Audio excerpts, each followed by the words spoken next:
Vamos fechar os nossos olhos e vamos colocar o nosso coração, colocar a nossa vida na presença do Senhor nesta manhã, dando graças a Ele pelo privilégio, pela oportunidade que mais uma manhã Ele nos concede, de poder estar na sua casa, de poder estar na sua presença, de poder estar diante da sua palavra para receber edificação. Aos nossos irmãos e irmãs que nos acompanham dos seus lares, que Deus abençoe vocês, que a graça do Senhor possa alcançá-los nessa manhã de uma forma especial. Vamos fechar os nossos olhos, vamos colocar o nosso coração, colocar a nossa vida diante do Senhor nesse instante. Pai, no nome de Jesus, nós queremos louvar o Teu nome, Senhor. Queremos Te glorificar, queremos Te exaltar e bendizer, ó Deus vivo, pelo amor, pelo cuidado, pela bondade e pela misericórdia que mais esta manhã se renovou sobre as nossas vidas. Obrigado, meu Senhor, obrigado, meu Salvador, pela presença dos meus irmãos e irmãs em Cristo aqui nesta manhã. Obrigado, querido Deus, por aqueles que nos acompanham lá nas suas casas, que eles também sejam assistidos poderosamente, que eles também, Senhor, sejam acompanhados maravilhosamente. Que a Tua graça, que o Teu favor, que a Tua bênção, que a Tua misericórdia esteja nessa manhã e permaneça, Deus vivo, poderosamente sobre as nossas vidas. Louvado seja o Teu nome, Senhor, por todo o cuidado, por toda a bondade, por toda a misericórdia que o Senhor tem manifestado a nós. Eu Te bendigo nesta hora, eu Te glorifico nesse instante, em nome de Jesus. Amém. Amém. Vamos abrir as nossas Bíblias nessa manhã para a nossa escola bíblica dominical, para a nossa meditação, no livro de Levítico, Levítico capítulo 9. Eu quero começar a leitura com vocês a partir do verso 22 a seguir. Nós estamos aí numa aventura durante as nossas escolas bíblicas dominicais, fazendo um passeio pelas Escrituras, através da Bíblia, livro por livro. É a proposta que eu tenho de compartilhar com vocês nas oportunidades de ministrar aqui na Escola Bíblica Dominical, nas manhãs de domingo. Nós já tivemos 2 oportunidades para estarmos juntos. Na primeira, nós trouxemos uma palavra relacionada ao livro do Gênesis. Na segunda vez que eu estive com vocês, nós ministramos uma fala vinculada ao livro do Êxodo. E hoje, dando continuidade aí à nossa sequência, é nossa intenção percorrer toda a Escritura na ordem em que ela está organizada nas nossas Bíblias. Hoje nós vamos fazer uma leitura em Levítico e vamos utilizar esse texto para a nossa meditação. Levítico, capítulo 9, eu quero ler com vocês a partir dos versos 22 a seguir, e nós vamos adentrar no capítulo 10 e fazer a leitura dos primeiros versículos deste capítulo. A palavra do Senhor diz o seguinte, Levítico 9, a partir dos versos 22 a seguir, e depois o capítulo 10 e os primeiros versículos. Diz a palavra do Senhor: Depois, Arão levantou as mãos ao povo e o abençoou, e desceu, havendo feito a expiação do pecado e o holocausto e a oferta pacífica. Então entraram Moisés e Arão na tenda da congregação, depois saíram e abençoaram o povo, e a glória do Senhor apareceu a todo o povo, porque o fogo saiu de diante do Senhor e consumiu o holocausto e a gordura sobre o altar. O que vendo todo o povo jubilou e caiu sobre as suas faces. Capítulo 10, a partir do verso 1. E os filhos de Arão, Nadab e Abiú, tomaram cada um o seu incensário e puseram neles fogo, e puseram incenso sobre ele, e trouxeram fogo estranho perante a face do Senhor, o que lhes não ordenara. Então saiu fogo de diante do Senhor e os consumiu, e morreram perante o Senhor. E disse Moisés a Arão: Isto é o que o Senhor falou, dizendo: Serei santificado naqueles que se achegarem a mim, e serei glorificado diante de todo o povo. porém Arão calou-se. Vamos parar a nossa leitura por aqui. Eu quero, a partir desse texto da Escritura nesta noite, nesta manhã, compartilhar com vocês uma mensagem. E eu gostaria de dar como tema para essa reflexão dessa manhã, santificação, pré-requisito indispensável para o relacionamento com Deus. Isso vai ser o tema que eu vou refletir com vocês nessa manhã a partir da leitura que foi feita no livro de Levítico. Santificação, pré-requisito indispensável para o relacionamento com Deus. Esse tema, eu julgo ser um tema extremamente relevante para nós conversarmos no nosso tempo, na nossa época, uma vez que é senso comum, todo mundo consegue perceber isso com bastante tranquilidade, que esse termo, essa expressão santificação, e mais do que o termo, mais do que a expressão, o cultivo desse elemento extremamente importante e fundamental para a vida de um cristão, já faz algumas décadas, tem, se não desaparecido, talvez desaparecido seja uma expressão muito forte, mas tem de alguma forma se tornado um elemento enfraquecido entre os cristãos. Nós que nos convertemos assim em períodos talvez um pouco mais distantes do que alguns de vocês, lá pelos anos 70, 80, nós vivemos uma época de um cristianismo em que as igrejas elas davam muita ênfase à importância e à necessidade dos cristãos viverem santificação. E essa ênfase, às vezes era uma ênfase tão exagerada que as pessoas começavam a criar doutrinas e fundamentar essas doutrinas a partir de versículos bíblicos, que na realidade não eram doutrinas coisíssima nenhuma, eram usos e costumes que a igreja estabelecia para aqueles que aderiam a ela, para aqueles que se tornavam membros dela, mas que a igreja chamava de doutrina, bons usos e bons costumes que nenhum problema, não é? Os cristãos observarem, mas que a igreja começou a chamar de doutrina, com o propósito, com a finalidade de chamar a atenção das pessoas para a necessidade de viver uma vida diferente, de viver uma vida de identidade com Jesus, de viver uma vida de identidade com o Evangelho e necessariamente de viver uma vida contrária aos princípios ou à filosofia que rege, que governa esse mundo. Então a igreja, há uns 40 anos atrás, ela enfatizava muito isso. Praticamente em todas as igrejas, ou em quase todas as igrejas, sermões relacionados à importância da santificação na vida de um cristão, eles eram extremamente comuns. Eram particularmente o arroz e o feijão das igrejas. O tempo passou, o pessoal leu mais Bíblia, o pessoal percebeu que muito daquilo que era considerado como doutrina, na verdade, eram só usos e costumes que, num determinado momento, a igreja observava, mas que não era, na realidade, um mandamento da Escritura, e em nome de vamos eliminar do nosso meio todo o farisaísmo ou todo o resquício de religiosidade exteriorizada, em nome disso, a igreja começou a abandonar esses bons costumes, a igreja começou a abandonar essas boas práticas e moral da história. Aos poucos, a importância de se identificar com Jesus foi sendo deixada de lado, a partir de atos, a partir de exteriorização de atos, e aquele discurso de que o que importa realmente é o nosso coração, o que importa realmente é o nosso interior, o que importa realmente é o tipo de relacionamento íntimo e pessoal que a gente tem com Deus. Esse tipo de discurso começou a enuviar a mente de muitas pessoas. E aí a gente começou a formar uma classe de cristãos, e parece que essa classe vai se alastrando aí nos nossos dias, que vive um relacionamento de amor, de paixão com Jesus, que dá inveja na gente. Quando eles contam as experiências que eles têm com Jesus, lá no seu lugar secreto, a gente fica extasiado.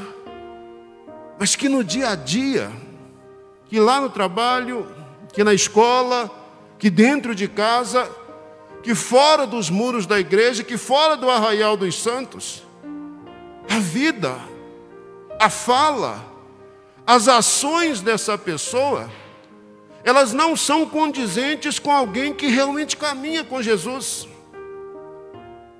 Quando a gente anda com Jesus, até a nossa fala nos denuncia. Vocês se lembram de Simão? Está lá aquentando-se e alguém diz: você é um seguidor. Pedro começou a conversar demais e alguém passou e disse: é seguidor mesmo. A fala condena. A própria fala dele condena. Então, em nome de abaixo o farisaísmo nas igrejas, nós jogamos abaixo o farisaísmo e junto com o farisaísmo nós jogamos ralo abaixo todas aquelas práticas que não apenas são práticas saudáveis, mas que são práticas fundamentais para a gente exteriorizar um dos elementos da salvação que nós recebemos gratuitamente, que é a santificação. O que é a santificação? Santificação é essa obra que o Espírito Santo realiza, que o Espírito Santo opera nas nossas vidas, que vai transformando a nossa vida, que vai transformando o nosso caráter, que vai transformando as nossas atitudes, que vai transformando as nossas ações e fazendo a gente se tornar cada vez mais próximo, cada vez mais semelhante a Jesus. Desconfie de gente que, quando está na presença de Deus, vive no pico do monte, vê Moisés, vê Elias e vê anjo, mas que quando sai do monte, que quando sai desse momento e volta para a realidade, vive uma vida de testemunho que não se parece em absolutamente nada com Jesus. Santificação, apesar de ser um tema que está desaparecendo dos nossos púlpitos, desaparecendo de nossas igrejas, desaparecendo do vocabulário cristão, santificação é tão indispensável, mas tão indispensável no nosso relacionamento com Deus, que o escritor da carta aos Hebreus chega a dizer que sem santificação ninguém verá o Senhor. Então não se iluda, não se engane, achando que é possível ser crente sem viver em santificação. Não se iluda, não se engane, achando que é possível andar com Jesus sem se identificar de fato com Ele. Não se iluda, não se engane, achando que é possível fazer parte da verdadeira igreja de Deus sem carregar em si, sem carregar consigo as marcas da santificação. Santificação é tão sério, mas tão sério, que nós temos um livro inteiro na Bíblia. O livro de Levítico, esse livro que eu li com vocês aqui nessa manhã, um trecho dele. Esse é um livro inteiro, escrito com propósito, escrito com a finalidade de mostrar, em primeiro lugar, que dentre as muitas marcas ou características que Deus tem, a santidade de Deus é uma marca que se sobressai entre todas as outras. Então, Levítico é escrito primeiro, com o propósito de afirmar de uma vez por todas a santidade de Deus. Deus é santo. Deus é santo porque é separado da criação. Deus é santo eticamente, Deus é santo moralmente, Deus é santo em seus atos. Deus é santo. A santidade é uma característica imanente do ser de Deus. O livro de Levítico inteiro é escrito com a finalidade de declarar isso: Deus é santo. Mas ele não é escrito apenas para declarar que Deus é santo, não. O livro inteiro é escrito para declarar que, se você quer se relacionar com Deus, você precisa ser santo, você precisa se santificar. Sede santos, porque eu, o Senhor vosso Deus, sou santo. Santificação é uma prática que nunca vai cair de moda. Pode até cair de moda no viver do dia a dia aí de cristãos e de cristãs que não querem encarar a realidade dos fatos à luz da Escritura. Mas a santificação é uma verdade que nunca vai cair de moda, porque a santificação tem a ver com a maneira com que nós enxergamos Deus. Porque santificação tem a ver com a maneira com que nós escutamos o que a Bíblia tem a dizer a respeito de Deus. Porque santificação tem a ver com a maneira com que nos relacionamos com Deus. Levítico é escrito para declarar isso: Deus é santo. Levítico é escrito para declarar isso: qualquer pessoa que queira se relacionar com Deus precisa passar por um processo de santificação.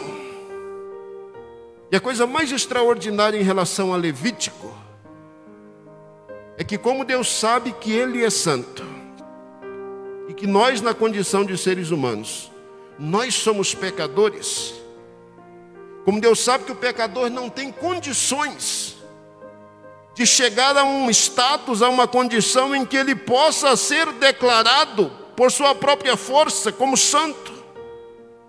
Como Deus sabe que o pecador por si só não tem possibilidade nenhuma de mudar a sua natureza para poder encarar Deus face a face.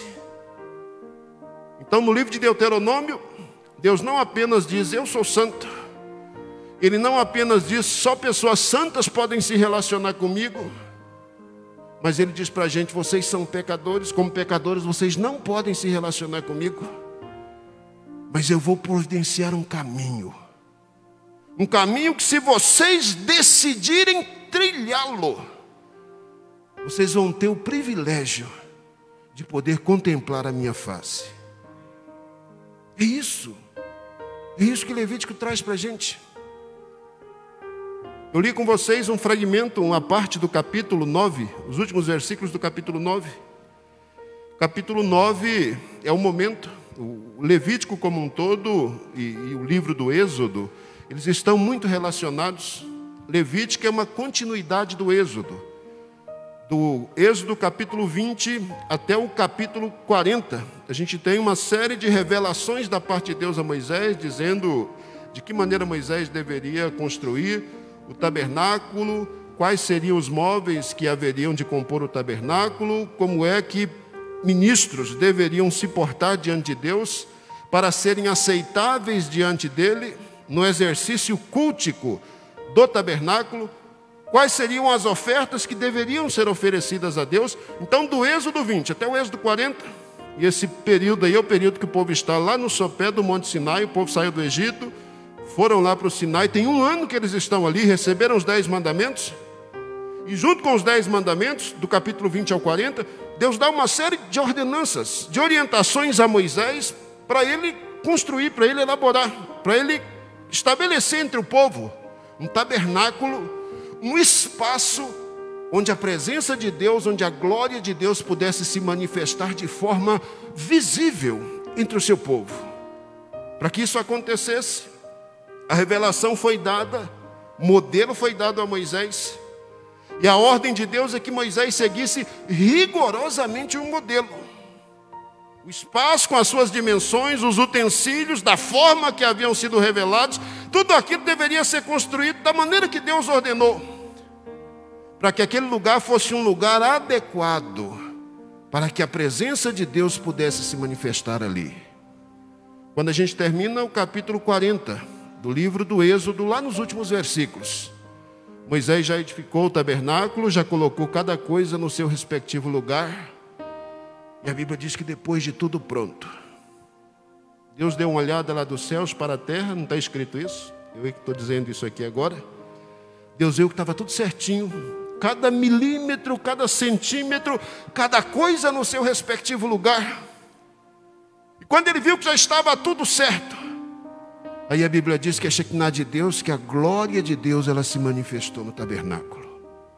A presença de Deus se manifestou no tabernáculo de forma tão poderosa, de forma tão extraordinária, que todos se prostraram diante dele e disseram: que coisa linda, Deus está entre o seu povo, Deus está entre nós, Deus estabeleceu um tabernáculo entre o seu povo, Deus decidiu colocar entre nós uma morada. Essa prática não era uma prática incomum entre as religiões dos povos antigos. A prática de se fazer tendas, tabernáculos, como moradas provisórias de suas divindades, isso era comum entre os diferentes povos. Mas o que diferencia Israel é que esse tabernáculo é revelado. Depois o escritor da carta aos Hebreus vai contar isso detalhadamente para a gente, a partir do capítulo 4 até o capítulo 10. Esse tabernáculo é revelado por Deus. Esse tabernáculo ele acontece de acordo com as dimensões que o próprio Deus estabelece. E é quando ele está pronto, não é invenção do ser humano, não é aquilo que o homem acredita que deve agradar a Deus, mas é aquilo que Deus ordena que seja feito. Quando a coisa está pronta, a manifestação, a glória de Deus aparece por ali. E essa manifestação visível da glória de Deus, isso era um jeito de Deus dar ok para as pessoas. Era um jeito de Deus dizer para eles: eu me agradei daquilo que vocês fizeram, eu aceitei aquilo que vocês colocaram diante de mim, está tudo certo entre nós. Então o capítulo 40 mostra isso. E quando a gente lê o primeiro versículo do livro de Levítico, Vaikra, é a expressão que aparece lá, a primeira palavrinha, inclusive, é essa expressão que nomina esse terceiro livro do Antigo Testamento lá na Bíblia hebraica, Vaikra. E chamou Deus, é Deus chamando Moisés e falando com ele a respeito de tudo aquilo que a gente tem aqui no livro de Levítico. Primeira palavrinha do livro de Levítico já mostra para a gente a relação que existe entre o conteúdo de tudo aquilo que é revelado nesse livro, com esse contexto maior da lei que é dada no Sinai, do pacto que o povo faz com Deus, da revelação que Deus dá a Moisés, para edificar um tabernáculo entre o povo, onde Deus pudesse manifestar a sua presença. Então está tudo certo, está uma bênção até aqui. No capítulo 9, Deus ordena a Moisés que estabeleça ministros. É preciso que, já que o tabernáculo já está pronto e a presença de Deus já se manifestou ali, é preciso que algumas pessoas sejam habilitadas por Deus para ocupar a função, o papel de sacerdotes, de mediadores entre Deus e as pessoas. É preciso que alguns oficiais sejam levantados entre o povo de Israel e ocupem a função daqueles que vão apresentar diante de Deus os sacrifícios, de acordo com uma ordem que Deus previamente havia estabelecido. A família de Arão é a família escolhida por Deus entre os levitas para oficiar na condição de sacerdote, para servir dentro do tabernáculo. E aí os primeiros versículos do capítulo 9 contam exatamente isso. É o momento em que Moisés ele ordena Arão e ordena cada um dos seus 4 filhos ao ministério sacerdotal. É a primeira vez que isso acontece. A ordenação dos primeiros oficiantes no tabernáculo de Deus acontece aqui no capítulo 9. Até então Moisés é legislador de Israel, até então Moisés é sacerdote, é quem faz o papel de mediação entre Deus e as pessoas. Até então é Moisés que ainda oferece sacrifícios diante de Deus. Mas agora, com a ordem de Deus de separar pessoas que pudessem estar habilitadas a se apresentar diante dele, com o propósito, com a finalidade de representar o seu povo diante de Deus. Com essa ordem, Arão e os seus 4 filhos são separados. E tem toda uma liturgia que precisa ser observada. Tem todo um trabalho que precisa ser feito. Mas o finalzinho do capítulo 9, que foi onde eu li com vocês, depois você pode ler com mais cuidado o capítulo 9 inteiro, você vai perceber as nuances, os detalhes disso. Mas o que interessa para a gente, para a minha fala nesta manhã, é do versículo 22 por diante. Depois de tudo feito, depois de Arão ter seguido o ritual da forma que Deus havia ordenado, passo a passo, do jeito que Deus mandou, do jeito que Deus ordenou.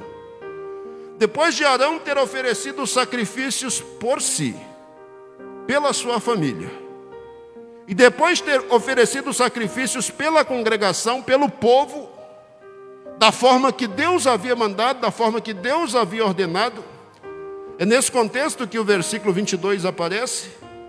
A Escritura diz: Arão levantou as mãos ao povo e abençoou o povo. Arão primeiro fez sacrifícios para si, depois Arão apresentou sacrifícios a Deus pelo povo. O trecho que a gente leu aqui vai mostrar nos versículos logo abaixo que esses sacrifícios oferecidos por Arão para si mesmo e para os seus, e depois para a congregação, para o povo de Israel, o próprio texto aqui vai dizer que esses sacrifícios eles foram aceitos por Deus. Deus recebeu isso. Deus aceitou isso. Deus avalizou aquilo que eles fizeram. Deus confirmou a obra das mãos de Arão. Depois de ele ter oferecido sacrifício, a Bíblia diz: Arão levantou as mãos em direção ao povo e o abençoou. E o versículo 22 diz: e ele desceu, depois de ele ter feito 3 coisas. Primeiro, depois de ele ter feito a expiação do pecado, foi um sacrifício que Arão ofertou por si e pelo povo. Depois de ele ter feito o holocausto, foi um segundo sacrifício que Arão fez por si e pelo seu povo. E depois de ele ter feito a oferta pacífica. O homem que se levanta diante do povo e que tem autoridade da parte de Deus para levantar as mãos e para abençoar o povo, ele é uma pessoa comum, como qualquer outra pessoa. Mas é uma pessoa que foi escolhida por Deus para ocupar esse ofício. E uma vez escolhida por Deus, essa pessoa, ela precisa passar pelo mesmo rito de purificação que o povo precisa passar para ser aceitável aos olhos de Deus. Esses 3 sacrifícios que são apresentados aqui, expiação do pecado, holocausto e ofertas pacíficas, eles mostram o caminho que Deus traçou, os 3 passos que Deus estabeleceu para que o pecador tenha livre acesso à presença de Deus. É interessante que Levítico, ele ocupa o centro do Pentateuco. O Pentateuco tem 5 livros: Gênesis, Êxodo, Levítico, Números e Deuteronômio. Levítico ocupa o centro do Pentateuco. Os 2 primeiros livros do Pentateuco, Gênesis e Êxodo, falam de pecado e de libertação. Os 2 últimos livros, Números e Deuteronômio, falam de preparo para entrar na terra prometida. Agora o livro de Levítico estabelece aqui os passos necessários para que aquele que uma vez foi liberto e que almeja se apropriar da terra prometida, os passos necessários que essa pessoa precisa dar para que essa obra que Deus uma vez começou a realizar em suas vidas possa se concretizar. E de novo, aqui vem o elemento santificação no processo. Esses 3 sacrifícios que Arão levou a cabo são sacrifícios que mostram os passos que o indivíduo vai precisar dar, não apenas nesse momento aqui, mas que ele vai precisar dar durante toda a sua vida, se ele quiser permanecer na condição de pecador redimido, que tem esperança de um dia habitar a terra prometida. Não dá, gente. Não dá para esperar morar no céu se você não quer viver santificação. Não se iluda, não se iluda, não se iluda. No céu não entra pecado. E a menos que o pecador seja lavado e remido no sangue do Cordeiro, ele não vai entrar ali, não tem espaço. Não tem espaço. O que o primeiro sacrifício fala? O primeiro sacrifício fala exatamente disso: perdão de pecados.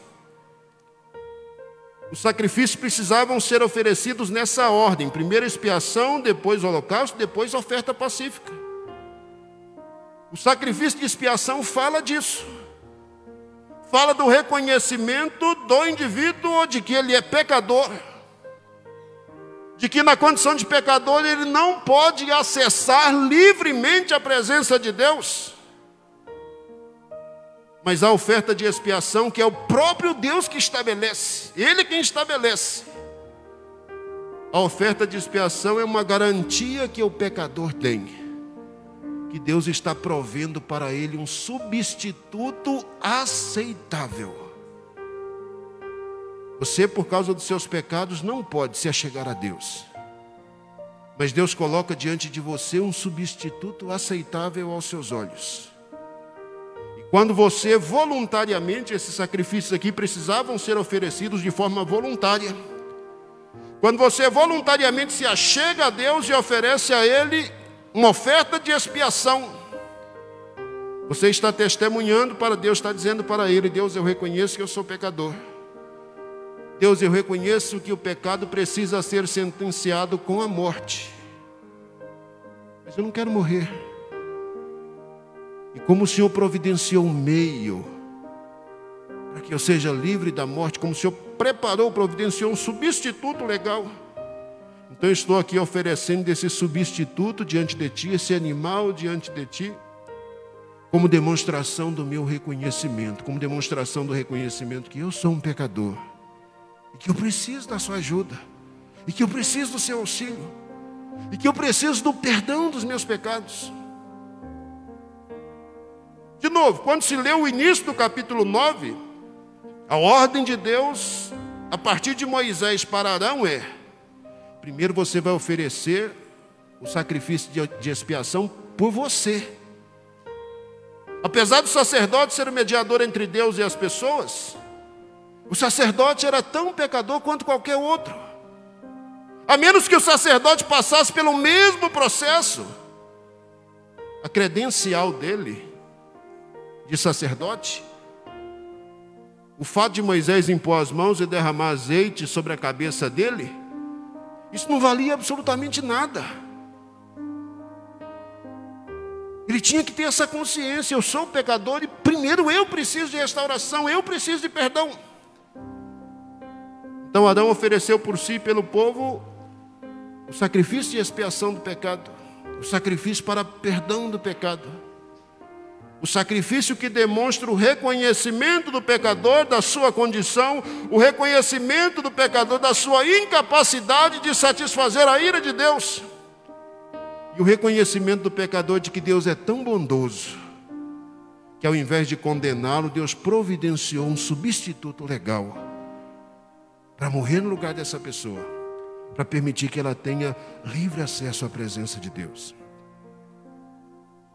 Mas não basta só ser perdoado, não basta só se arrepender de seus pecados, não basta só confessar os seus pecados, não basta apenas receber a garantia de que os seus pecados foram perdoados, de que os seus pecados foram purificados. Sabe por quê? Não basta apenas receber a garantia disso, porque você não vai morrer após o perdão dos pecados. Porque se ao confessar os seus pecados e receber perdão, se um raio caísse sobre a sua cabeça e fulminasse você, excelente. Chega no céu assim com as vestes brilhando, né? Não tem nem amarelão nelas, lavado e remido no sangue. Mas a questão é que a vida continua. Depois do altar, depois do sacrifício, depois do arrependimento, depois da confissão, depois do perdão, a vida continua. Tem mais um dia, e outro dia, e outro dia, e outro dia. Qual era o segundo sacrifício que a pessoa precisava oferecer? O segundo sacrifício era o holocausto. Depois de perdão de pecados, depois da consciência de que os meus pecados foram perdoados pelo sangue do Cordeiro derramado, o indivíduo tinha que levar diante de Deus um outro animal para oferecer em holocausto. O holocausto significava duas coisas. Significava que a pessoa voluntariamente, ela estava se colocando à disposição de Deus e ela estava fazendo um pacto de obediência a Ele. É isso que o holocausto significa. Esse animal que eu ofereço diante de Deus, que é queimado inteiro diante de Deus, que a fumaça sobe em cheiro suave diante dele, ele representa um pacto, uma aliança, que um pecador redimido, que um pecador purificado pelo sangue do Cordeiro, faz com o seu Senhor, de dedicar a sua vida a Ele e de viver em obediência. O holocausto é o sacrifício que faz menção exatamente a essa questão da santificação enquanto processo. Dedicação a Deus, vida de obediência. É isso que a pessoa prometia diante de Deus quando ele oferecia o holocausto. Mas tem um terceiro sacrifício que é colocado aqui, que é a oferta pacífica. A oferta pacífica, ela fala de bem-estar. Ela fala de comunhão. Geralmente essa oferta pacífica era uma oferta que parte disso era oferecida, era dado a Deus, parte ao sacerdote, mas parte disso a pessoa comia. A pessoa com a sua família comia parte dessa oferta pacífica. A oferta pacífica fala desse bem-estar, desse caminhar diário, dessa relação saudável, salutar, que precisa ocorrer diariamente com o seu Criador. Fala dessa comunhão, fala dessa vivência. Fala desse bem-estar em andar com Deus, em estar com Deus, em viver debaixo da graça, em viver debaixo da misericórdia, em viver debaixo dos braços graciosos e misericordiosos dele. Não adianta oferecer apenas o sacrifício de expiação, porque a expiação aqui no Antigo Testamento garante o perdão dos pecados que você cometeu. Mas se você continuar nessa dinâmica, você nunca vai conhecer Deus de fato, porque a gente só conhece a Deus de verdade quando a gente vive em dedicação e obediência à sua palavra. E você nunca vai desfrutar de uma vida de profunda intimidade com Deus, porque isso só é possível. Intimidade com Deus só se adquire quando a gente decide dedicar a nossa vida a Ele, quando a gente decide obedecê-lo. Intimidade é uma coisa que a gente vai construindo, é no tempo, é na caminhada. Ninguém consegue ou ninguém constrói relacionamentos íntimos em períodos assim curtos de tempo. Eu conheci uma pessoa com 2 dias, a gente já tem um relacionamento tão íntimo que eu nunca tive relacionamento assim, nem com os meus pais. Não, gente, não se constrói. Relacionamentos íntimos, sólidos, eles só se constroem com o tempo, e com muito tempo, muito tempo. Relacionamentos íntimos e sólidos com Deus só se constroem com muito tempo de dedicação a Deus e muito tempo de obediência à sua voz, à sua palavra, à sua vontade. Relacionamento íntimo, relacionamento profundo com Deus só se constrói a partir de uma base, de um alicerce, de uma vida que vive o processo de santificação. Depois que os 3 sacrifícios foram oferecidos a Deus, nessa ordem, primeiro você recebe perdão de pecados, depois você dedica a sua vida a Deus e promete ser obediente à sua voz, e aí você começa a viver uma vida de relacionamento íntimo com Deus. Só depois que os 3 sacrifícios foram oferecidos, que esses 3 rituais foram apresentados diante do Senhor, é que a Bíblia diz que Arão levanta as mãos e agora tem autoridade para abençoar as pessoas. Arão tem autoridade para fazer isso porque os seus pecados foram perdoados. Arão tem autoridade da parte de Deus para fazer isso porque ele já assumiu um compromisso de obediência, de dedicação inteira a Deus. Arão tem autoridade para fazer isso porque ele já assumiu que Deus é prioridade entre os relacionamentos dele, que ele vai viver uma vida de relacionamento íntimo e profundo com Deus. Arão levanta as mãos, Arão abençoa o povo. Verso 23 diz que Moisés e Arão entram na tenda da congregação. Parece que Moisés, ao conduzir Arão nesse tour, começa a mostrar para ele as responsabilidades de agora em diante é com você. É sua responsabilidade. Então preste atenção em cada detalhe, porque Deus está colocando você na condição de mediador dessas pessoas. Você vai ser o canal entre Deus e as pessoas. Você vai ser o instrumento que Deus vai usar para abençoar as pessoas. Preste atenção nos mínimos detalhes. Entraram na tenda da congregação, saíram uma outra vez. Depois que saíram, os dois novamente abençoaram o povo. E agora o que é lindo nesse relato do capítulo 9 é o versículo 24. Versículo 24 diz que depois que eles fizeram isso, que eles entraram e que eles saíram, e que eles estenderam a mão e abençoaram o povo. Final do verso 23 diz: a glória do Senhor apareceu a todo o povo, porque o fogo saiu de diante do Senhor e consumiu o holocausto e a gordura sobre o altar. Aquilo que a gente viu lá no capítulo 40 do Êxodo. Moisés acabou de edificar o tabernáculo, cada coisa no seu lugar. Deus se agradou do que foi feito e a Bíblia diz que a glória do Senhor se manifestou ali. Agora, pela primeira vez, sacrifícios são feitos. Pela primeira vez, Deus estabelece aqui o livre acesso à sua presença, os passos que precisam ser dados para que um pecador tenha livre acesso à sua presença. Pela primeira vez isso é estabelecido. E como isso foi estabelecido exatamente da forma que Deus ordenou, a Bíblia diz que a glória do Senhor novamente se manifestou. Deus disse uma outra vez para o povo de Israel: está tudo certo, estou feliz com o que vocês fizeram, vocês entenderam o que eu disse. O caminho é esse, vocês até agora trilharam o caminho da forma que eu orientei. E sempre que vocês fizerem isso, o resultado vai ser o mesmo. O resultado vai ser a manifestação da glória de Deus. O resultado vai ser a presença visível do Deus vivo entre vocês. É isso que vocês vão vivenciar, é isso que vocês vão experienciar, é isso que vocês vão enxergar diante de vocês o tempo todo. Seria tão bom se a história de Israel e desse livro todo terminasse aqui no versículo 9, no último versículo do capítulo 9. Seria maravilhoso, gente, que bom.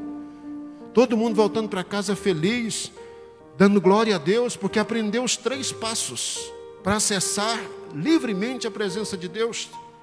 3 passos que um pecador pode dar para acessar a presença do Deus Santo.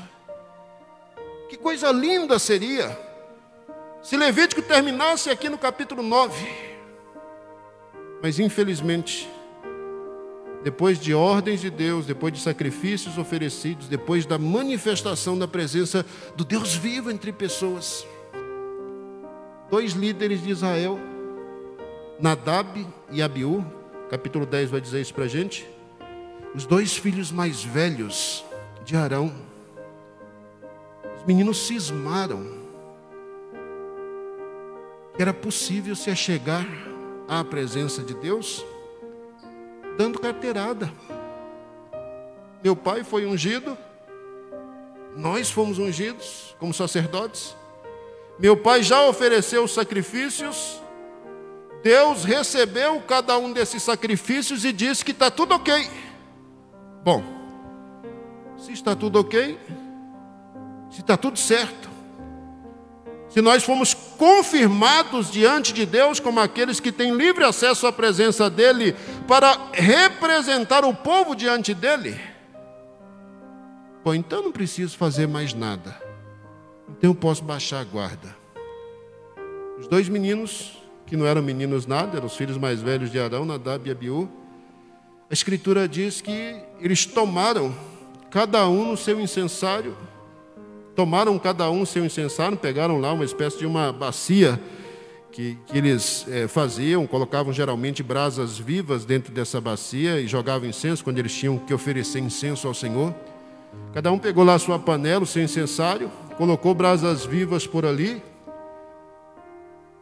pôs nesses incensários incenso, e a Bíblia diz que eles foram entrando no tabernáculo, decidiram acessar a presença do Senhor a partir desse ato. Ué, pastor, que coisa linda. 2 filhos mais velhos, crente, né? Gente boa, ué. Decidiram oferecer incenso diante de Deus, diante do Senhor. Mas a Escritura diz que nesse incenso que eles decidiram oferecer a Deus, havia fogo estranho. Fogo estranho. Qual que é o teor desse fogo estranho? A gente não sabe exatamente o que significa isso. Mas a palavrinha hebraica que se traduz aqui como estranho é uma palavra que indica alguma coisa que está fora do prumo, que está fora do padrão. Alguma coisa que conduz ao erro. Alguma coisa que se desvia daquilo que é reconhecido como normativo. Por exemplo, a expressão que se traduz aqui como estranho é geralmente utilizada no livro de Provérbios para falar sobre o caminho da prostituta, da mulher que decide se prostituir e que decide desencaminhar as pessoas. Quando Moisés registra aqui para nós no livro de Levítico, capítulo 10, que esses homens, eles apresentaram fogo estranho diante de Deus, o que ele na verdade está dizendo é que esses dois meninos aqui quiseram criar um novo caminho de acesso à presença de Deus, ou quem sabe um atalho que fosse mais adequado à maneira com que eles viam, com que eles enxergavam as coisas.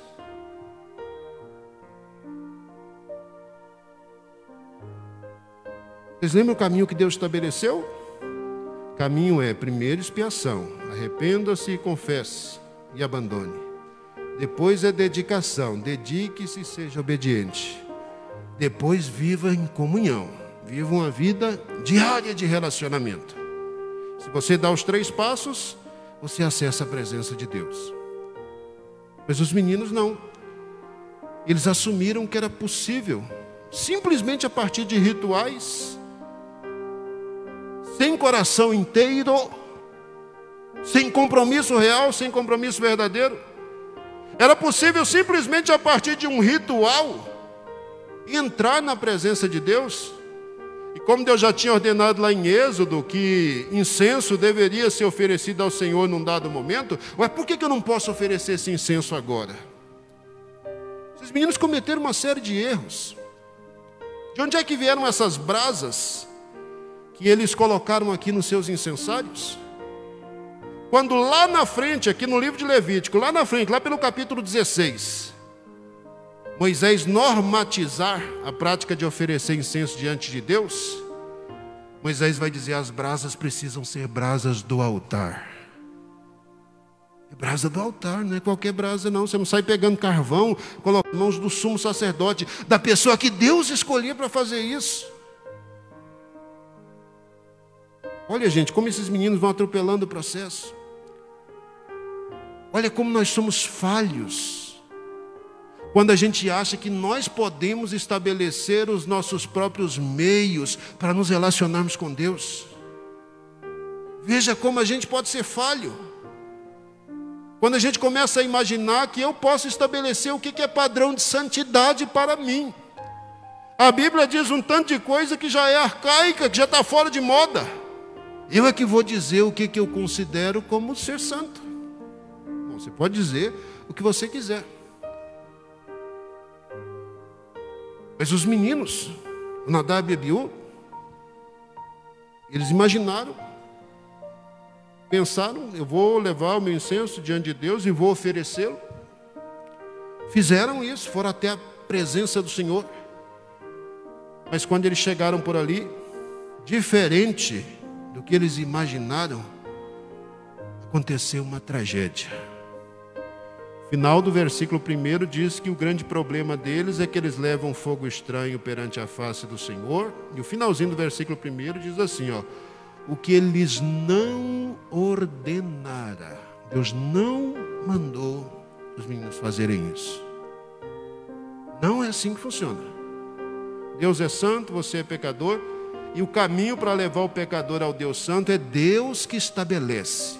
Não é o pecador que escolhe. Eu vou entrar por esse caminho, não, esse atalho é melhor, não, esse caminho aqui é mais fácil, essa porta aqui é mais larga, isso aqui não me incomoda tanto. Não é você que escolhe, não é você que estabelece. É o Deus gracioso, o Deus amoroso, o Deus misericordioso que quis abrir a porta de acesso para o pecador. É Ele quem diz como esse pecador deve se apresentar diante dele. Quando o pecador se esquece disso, Nadab e Abiú se esqueceram. Versículo 2 diz: então fogo saiu de diante do Senhor e os consumiu e morreram perante o Senhor. Puxa, mas parece que Deus foi rigoroso demais. Para atitudes extremas, é preciso assumir medidas extremas. Deus quer mostrar para o povo o que significa dizer que Deus é santo. Deus quer mostrar para o povo o que significa dizer que um pecador não é aceitável na presença dele, a menos que ele passe pela purificação do sangue. Deus precisa deixar isso claro para as pessoas.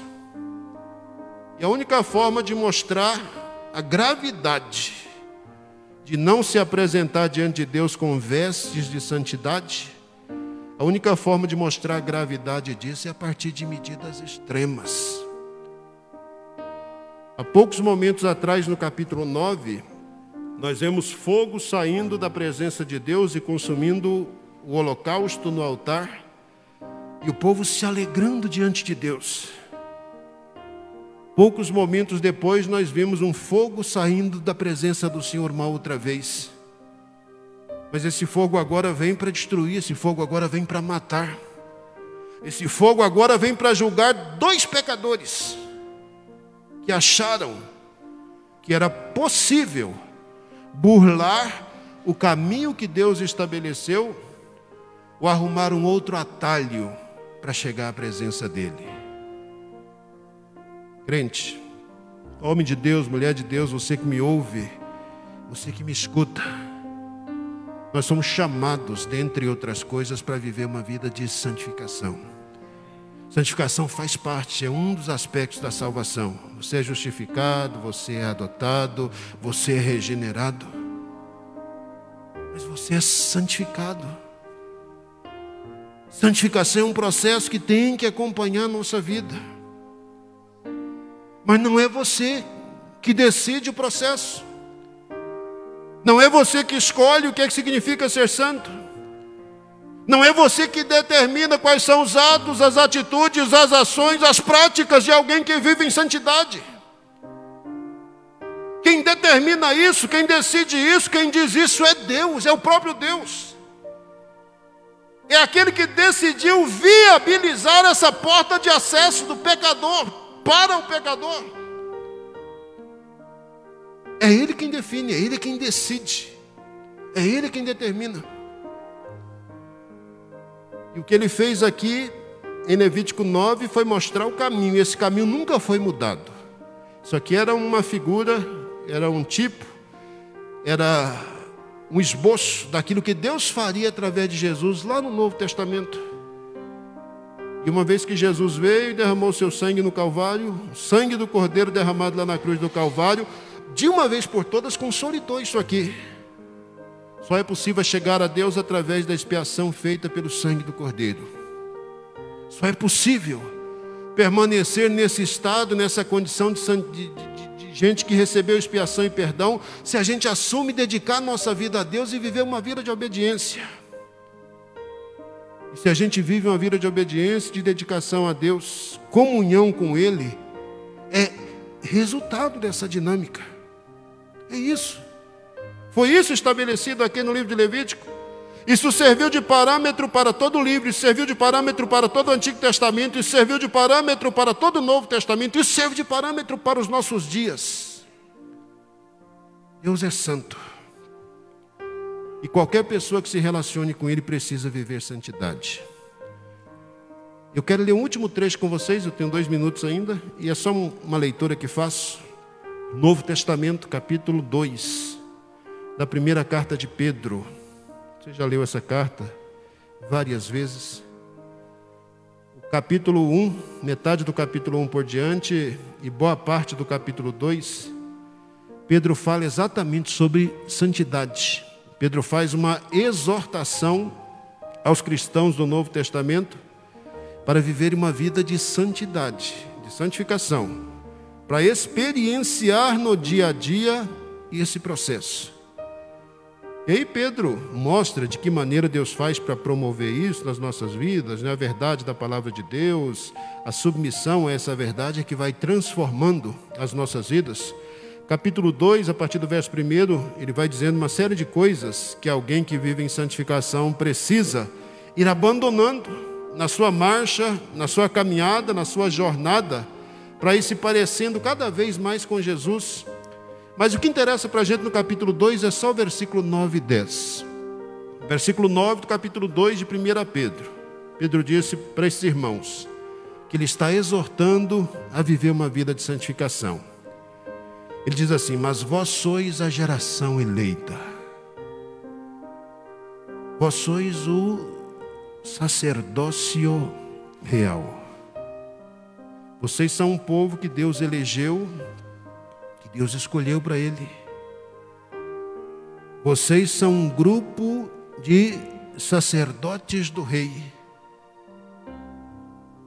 Grupo de pessoas que Deus está levantando para fazer um papel muito importante de mediação entre Deus e os outros. Não no sentido de representá-los, mas no sentido de ser modelo, de ser exemplo, de ser padrão para essas pessoas também conhecerem a Jesus. Vocês são o povo que Deus elegeu, que Ele escolheu para Ele. Vocês são sacerdotes do Rei. Vocês são uma nação santa. Nação santa. Sem santificação, ninguém verá o Senhor. Vocês são uma nação santa. Pedro continua: vocês são um povo adquirido. Povo adquirido. Você foi adquirido com o que mesmo? Exatamente, você foi adquirido com o sangue precioso do Cordeiro de Deus. Você foi adquirido. E nós somos isso para quê? Geração santa, sacerdócio real, nação santa, povo adquirido. Nós somos isso para quê? Qual o propósito, a finalidade disso? Pedro diz: para que anuncieis as virtudes daquele que vos chamou das trevas para a sua maravilhosa luz. Por que crente precisa ser santo? É para ir morar no céu? Não, gente. Não precisa ser santo para ir morar no céu, não. O cristão precisa ser santo porque Deus disse: eu sou santo, e para vocês se relacionarem comigo, vocês precisam viver vida de santidade. É por causa disso.